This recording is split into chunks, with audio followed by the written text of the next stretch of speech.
Hey TCS TV viewers, it's Dave and Evelyn from the camera store with the Canon RF 85mm F1.2 L lens. Now is this the ultimate portrait lens or just a giant chunk of glass? Let's go take some pictures.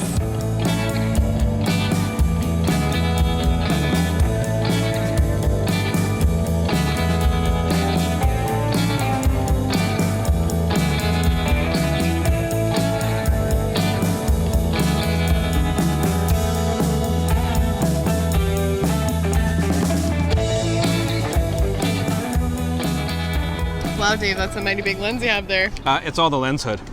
I don't think Nope. so. No. No, it's a big lens. It's a big lens. An 82mm filter thread on that puppy. It certainly does, yes. So what are we talking about here? Why is this lens so big and why is it so beautiful? So F1.2, it's a lot of light gathering ability with this, which requires big glass. Now to geek out, there are 13 elements within this lens, in 9 different groups, but the most exciting thing is this is the second lens in Canon L series lineup that features their latest BR coating. The blue spectrum refractive optics, very important. So not only is it very geeky, but if you've ever used the 85-1.2 previous to this, which is a fairly old lens now, it was notoriously bad for chromatic aberration. This lens here with the BR reduces that to almost minimal. There's almost nothing there. Yeah, so they've done a lot of really good things with the glass itself, but then they've also added a lot of new technology. So in the RF lenses, there's a great thing, which is this control ring in the front, and it's able to send that information back to the camera. And so what that does for photographers is it allows you to change things like ISO, shutter speed, or aperture right on the lens. So we're out here photographing ourselves and some people on this beautiful sunny day in Calgary, but we do have a lot of sunlight to contend with because it's midday. So Dave came up with this amazing portable lighting solution. So I brought along the Godox. Godox? Godox? Godox? Godox? Godox? Godox. You tell us. The Godox 8400, which is a fantastic portable studio strobe. It's battery operated. You can get it with the radio trigger. It makes it great. Now, we did not bring light stands around because we wanted to be ultra portable. Yes, so we are each other's light stands. And sometimes we listen, sometimes we don't, as we are voice activated light stands. Now this should be a really good combination with the 85mm f1.2 lens. We've already gotten some really nice results with it and have been able to combat that sunshine. So having an f1.2 aperture is really cool to work with. You do have to watch how shallow the depth of field is, but you can throw the backgrounds out so easily. So here I take a shot of Evelyn standing in front of this wall. Now she's only about 2.5 feet, 3 feet ahead of the wall. And if I shoot that shot and then I also stop it down and I try something at f8, just as a same thing. Same framing, same distance, everything. You can see the difference between what you get in depth of field and how far you can throw something out of focus when they're really quite close to it. So when you're thinking about what prime lens you want to get, the 85mm lens might come to mind if you're doing a lot of portrait photography.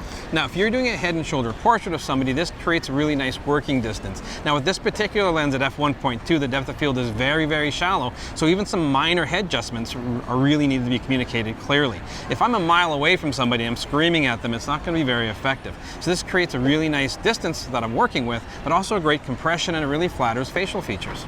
Yeah, it also is a nice distance away from the subject, so you can get some candid moments if you're photographing a wedding or an event. Yeah, just keep in mind, if you're shooting full body or a couple people, right, you're going to have some significant distance there, and you will be screaming at them maybe from quite a ways away.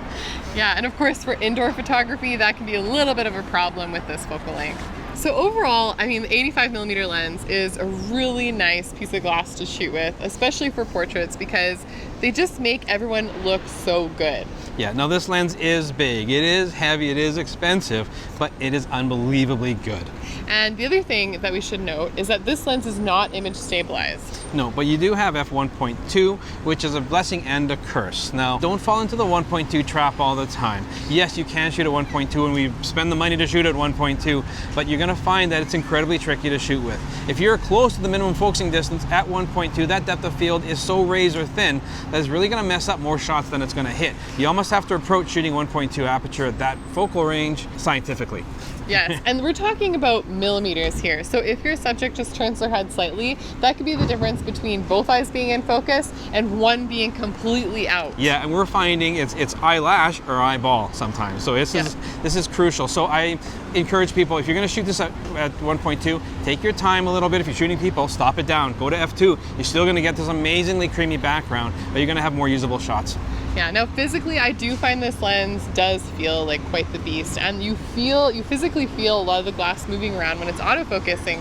Even when you're carrying it around with nothing turned on, you can feel those lens elements inside of it, and they're humongous. Yeah, no, I'm finding the focusing speed is very sufficient for this style. It's a big chunk of glass that's moving around in here. You can feel it, like you said, but it does focus quite quickly, and I'm finding with the face detect on here, the focus accuracy when servo focus is very, very good.